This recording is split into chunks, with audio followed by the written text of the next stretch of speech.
My father stood in the doorway of my penthouse, the one with floor-to-ceiling windows overlooking Manhattan.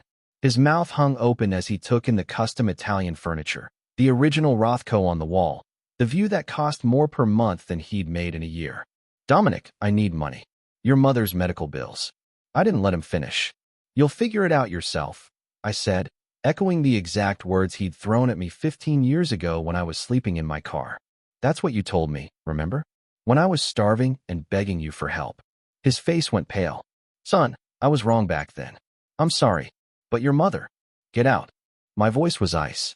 "Security will escort you if you don't leave now." He left. Broken. Humiliated. Exactly how he'd made me feel when he kicked me out at 19 for refusing to work at his machine shop. You won't believe how the father who said I'd never amount to anything ended up begging the billionaire son he destroyed. But before I show you how I went from homeless to worth $1.3 billion, and how I made sure my father watched every second of his downfall, smash that subscribe button, because revenge stories this satisfying are rare. Let me take you back to where this nightmare started. My name is Dominic Castellano, and my father, Vincent, was a machinist who ran a small manufacturing shop in Cleveland. Blue-collar, proud, and convinced that the only real work was work that left your hands dirty. I grew up in that shop. Spent my childhood summers sweeping floors, learning to operate the lathe, breathing in metal shavings and oil fumes. My father would clap me on the shoulder and say, "This will be yours someday, Dom." For generations of Castellanos have run this shop. But I didn't want the shop.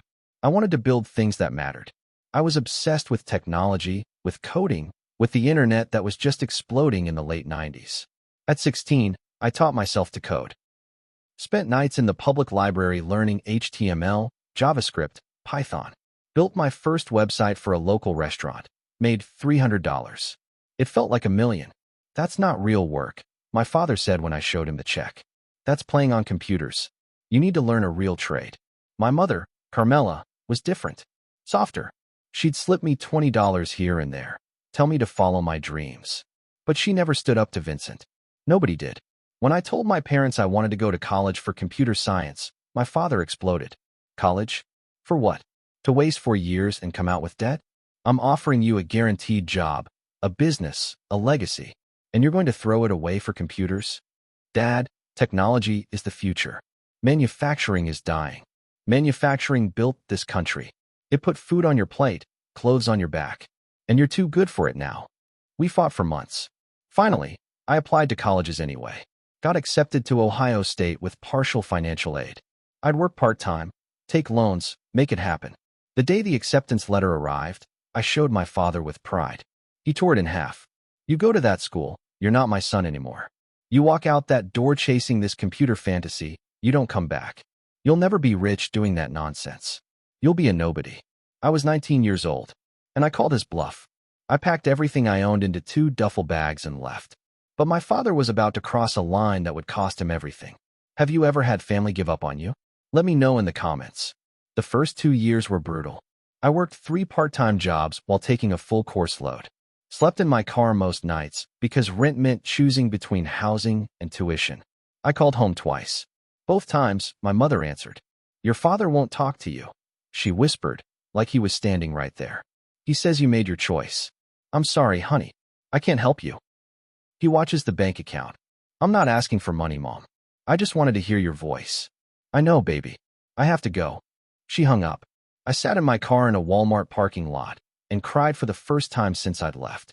Then I got back to work. By senior year, I'd built something. A platform for small businesses to manage inventory and sales online. Clunky, but functional. I showed it to a professor who had connections in Silicon Valley. "This is good, Dominic. Really good. You should pitch this to investors." I did. Spent my last $300 on a bus ticket to San Francisco. Pitched to 12 venture capital firms. 11 said no. The 12th, a small firm called Apex Ventures, said yes. $50,000 in seed funding. I called my mother to tell her. My father answered.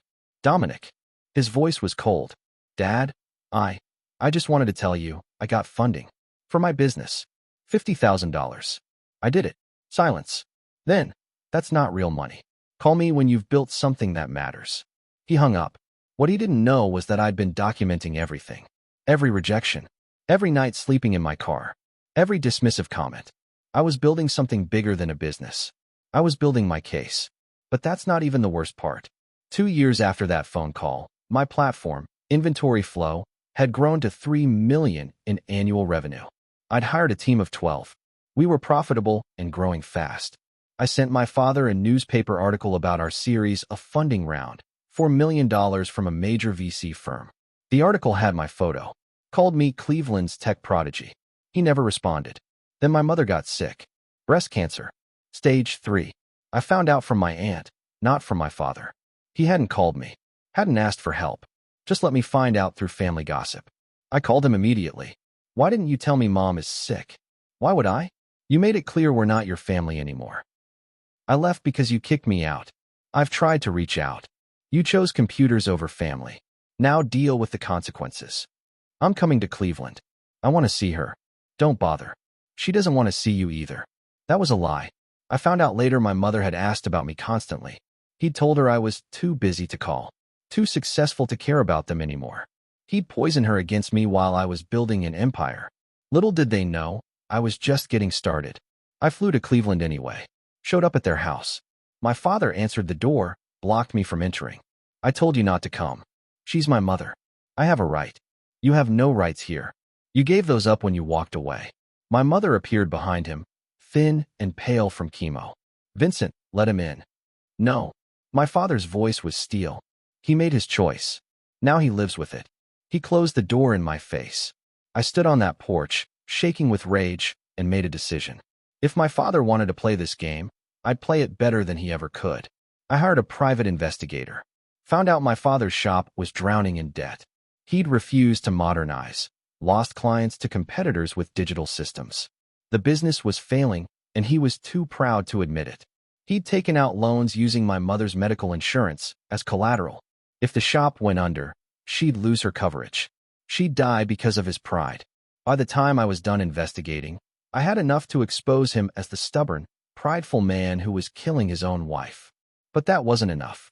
I wanted him to understand what he'd thrown away. What would you have done at this point? Justice or mercy? Comment below. I spent the next 3 years building Inventory Flow into something massive. We expanded internationally, went public. The IPO valued us at $800 million. My personal net worth hit $340 million overnight. Forbes featured me, 30 under 30. The business journals called me a visionary. I was speaking at conferences, advising startups, living the exact life my father said was impossible. And I made sure he saw every article, every award, every achievement. I bought a house in Cleveland, not in my old neighborhood, in the wealthy suburb where my father used to drive through and point at the mansions, saying, "That's what real success looks like." I bought the biggest one, 20,000 square feet, indoor pool, tennis court. Then I bought my father's biggest competitor, the modern machine shop that had stolen all his clients. Invested $2 million in upgrades and equipment. Within 6 months, Castellano Machine Works had no clients left. My father's business was finished. This is where it gets really good. I bought his debt, every loan, every line of credit. The bank was happy to sell. They didn't think they'd get paid anyway. Technically, my father now owed me $340,000. I owned him, but I didn't call it in. Not yet. I wanted him to suffer slowly, to watch his legacy crumble while knowing his son, the one he'd called a nobody, held all the power. My mother passed away 14 months after her diagnosis. I found out from the obituary. My father hadn't called. I showed up to the funeral. He tried to have me removed. "You weren't here when she needed you," he hissed at the service. "Because you blocked me," I said quietly. "You told her I didn't care. You let her die thinking I'd abandoned her. That's on you." His face went red, but we were in a church. He couldn't make a scene. After the burial, I handed him an envelope. "What is this?" "Hospital bills." I paid them. All of them. Mom didn't suffer at the end because I made sure she had the best care. The bills went through a trust. She never knew it was me. But I was there, Dad. I was always there. I walked away and left him standing at her grave, holding proof that everything he'd believed about me was wrong. They thought they were dealing with the failure son who'd thrown away his legacy. They were about to learn they had messed with someone who'd built an empire they couldn't comprehend. 6 months after my mother's funeral, I called in the debt. My lawyers sent my father a formal notice. $340,000 due in 30 days. Failure to pay would result in foreclosure on the shop and his house. He called me, frantic. You can't do this. This is my business. My home. For generations. Should have thought about that before you let pride kill your wife. I didn't. Your mother's death wasn't. You used her medical coverage as collateral. You prioritized a failing business over her health. I have the loan documents. I know everything. Silence. Then, what do you want? I want you to understand what you threw away when you told me I'd never amount to anything. I'll pay you. I just need time. You don't have time. 30 days. Figure it out yourself. That's what you're good at, right? I hung up. He tried everything. Called family members asking for money. They'd all heard how he'd treated me. Nobody helped. He went to banks. With his credit score and my ownership of his debt, nobody would touch him. He called me every day for 3 weeks. I never answered. On day 29, he showed up at my office building in downtown Cleveland. The receptionist called up. There's a Vincent Castellano here to see you. He says he's your father. Send him up. But the best part was yet to come. He walked into my office, and I watched his face as he took it in. The corner office. The view of Lake Erie. The assistant. The custom suits hanging in my wardrobe. The success he'd said was impossible. You've done well, he said quietly. I've done more than well. Inventory flow is now valued at $2.1 billion. My personal net worth is $1.3 billion. I'm not just rich, Dad. I'm a billionaire. The thing you said would never happen. His face crumbled. I was wrong. I see that now. I was wrong about everything. Yes, you were. And now you're here to beg the son you disowned for money. I'm here to ask for mercy, for a chance to make things right. I pulled out a document. I'll forgive your debt. All of it. On one condition. His face lit up with hope. Anything. You hold a press conference. You call every family member, every friend, everyone who remembers you kicking out your 19-year-old son. And you admit you were wrong. You admit you told your dying wife that I didn't care about her. You admit that your pride destroyed our family. The hope died. You want me to publicly humiliate myself. I want you to tell the truth. That's what you taught me, right? A man admits when he's wrong. He stood up, shaking with rage. I won't do it. I'd rather lose everything. Then lose everything. I pressed the intercom. Security, please escort Mr. Castellano out of the building. He left. Broken. Humiliated. Defeated. 30 days later, I foreclosed on everything. The shop. The house. His truck. Vincent Castellano, 4-generation machine shop owner, lost it all. And I made sure everyone in Cleveland knew why. 3 months after the foreclosure, my father showed up at my penthouse in Manhattan. I'd moved after expanding Inventory Flow's headquarters to New York. Security called up. Sir, there's a Vincent Castellano demanding to see you. Should we remove him? I thought about it. Then, send him up. He looked smaller than I remembered. Older. Broken. The elevator doors opened directly into my penthouse, a $30 million apartment in Tribeca. He stepped out and just stared. Floor-to-ceiling windows overlooking the Hudson. Original artwork. Custom everything. The kind of wealth he couldn't even comprehend. How much is this place worth? He asked quietly. $30 million. I paid cash. He nodded, defeated. I lost everything, Dominic. The shop is gone. The house. I'm living in a studio apartment. I can barely afford food. Good. Now you know what I felt like sleeping in my car while you told me I'd never amount to anything. I was wrong. About all of it. You were right. Technology was the future. Manufacturing was dying. I was too stubborn to see it. It's not about being right or wrong, Dad. I turned to face him fully. It's about how you treated me. I was your son. I came to you starving, desperate, and you turned me away. I tried to reconcile, and you poisoned Mom against me. You let her die thinking I'd abandoned her. Tears ran down his face. I know I did. And I've lost everything because of it. Isn't that enough? Haven't I suffered enough? You lost money and property. I lost my father. I lost years with my mother. You can't pay that back. Then what do you want from me? I pulled out an envelope. Inside was a check for $500,000. His eyes widened. What is this? Enough money to start over. Get an apartment. Live comfortably. Never worry about food or rent again. I don't understand. After everything I did, I'm giving you what you never gave me. A second chance. But understand this. We're not family anymore. You're a stranger I'm helping out of obligation to my mother's memory. Don't call me. Don't show up here. Take the money and live your life. Away from mine. He looked at the check, then at me. Dominic, I'm so sorry. If I could go back. You can't. None of us can. Now leave. He took the check and walked back to the elevator. As the doors closed, I saw him crying. I didn't feel satisfaction. Didn't feel joy. Just emptiness where a father should have been. 2 days later, I got a call from my aunt. Dominic, your father is in the hospital. He had a heart attack.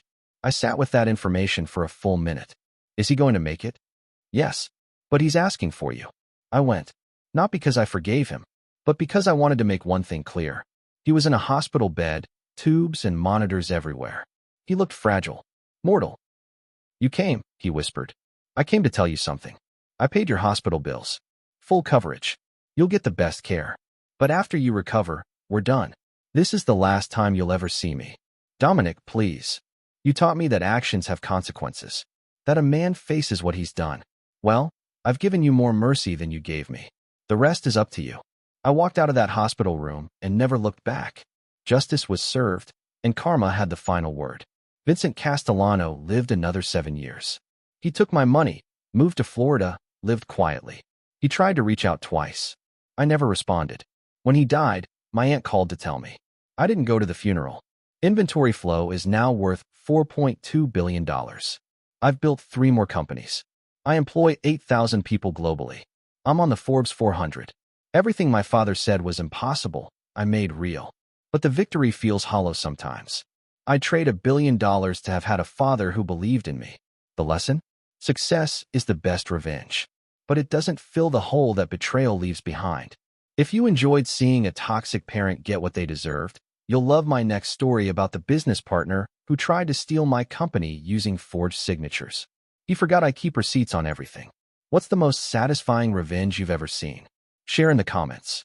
And don't forget to subscribe for more stories where hard work wins and betrayal gets exposed. If this story got you thinking, go ahead and hit that like button. Don't forget to subscribe for more real stories that hit deep, and tap the bell so you don't miss what's coming next. And hey, if you know someone who needs to hear this one, share it with them. Thanks for watching.